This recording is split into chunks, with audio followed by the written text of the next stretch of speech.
13h, 13h30. Move 13 Actu. Alex Nassar. Les gossip hop de Move 13 Actu, les infos hip-hop du jour asservies avec du sirop d'érable parce que ça se clash au Canada entre Drake et The Weeknd. Là, ce que je m'apprête à vous dire, ça va sûrement vous choquer. Ouais. Donc je préfère vous prévenir. Ouais. Ce qui vient de se passer sur les internets canadiens est d'une violence rare. Puisque le compte Instagram Champagne Papy, Oui. appartenant à Aubrey Graham, Oui. a.k.a. Drake, Ouais. vient, je le dis, sans détour, Ouais. de se désabonner sans explication du compte d'Abel Tesfaye, a.k.a. The Weeknd.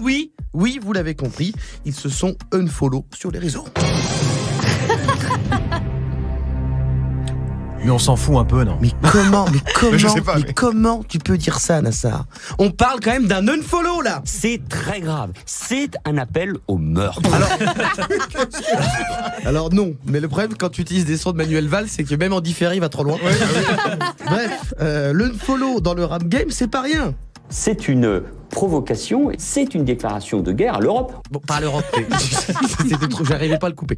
Bref, c'est potentiellement chaud un unfollow quand même. Surtout comme quand Drake et The Weeknd, vous étiez des poteaux de ouf. Parce qu'ils sont tous les deux de Toronto. Ouais. Hein, ils ont tous les deux plusieurs collabs ensemble. Regarde B2O. Au départ, ils bossaient avec Caris. Oui. Ensuite, ils se sont unfollow. C'est vrai. Maintenant, ils cherchent un endroit dans l'espace Schengen pour foutre un octogone et se griffer la gueule.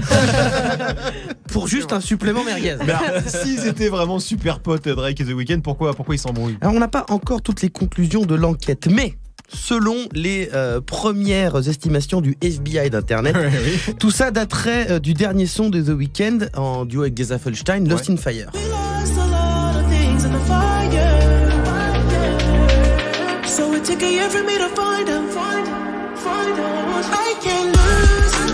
Voilà, ça donne un peu envie, c'est comme tous les sons de ce week-end, ça donne un peu envie de faire la fête dans le noir, en parlant à personne et en pleurant tout. Manon, Non, elle ça- adore. Ah, c'est vachement bien, mais il y a un côté mélancolique. Ah bah oui, c'est mélancolique The Weeknd. Je veux bien dire, sûr. c'est dans une pool party à l'hôtel Club Marmara. Je sais pas si tu vends des cocktails. Et dans ce son, il dit: j'attends la bonne pour devenir parent. Je ne veux pas faire comme celui qui a caché son enfant. Ouh là là. Ce qui serait une allusion à Drake et à son fils caché, Ouais. qui n'est plus caché puisqu'il a fini par avouer. Et Drake est assez sensible sur le sujet. Alors si c'est vraiment ça, c'est vrai que c'est pas hyper classe de la part de The Weeknd, surtout si Drake est son pote. Ça peut partir en vrai clash, vraiment, ton histoire? Alors, on est sur Drake et The Weeknd. Oui. Sur du rappeur sensible.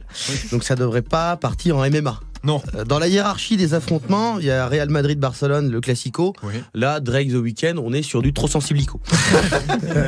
Un combat de pouce à la limite, Et ça, c'est dommage parce que franchement, une baston Drake, The Weeknd, ça aurait de la gueule. Ça serait, je pense, le combat le plus chelou depuis le pull de Sadek.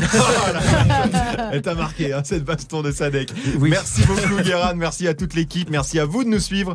Move 13 Actu revient demain. 13h, 13h30. Move 13 Actu. Tu es connecté sur Move.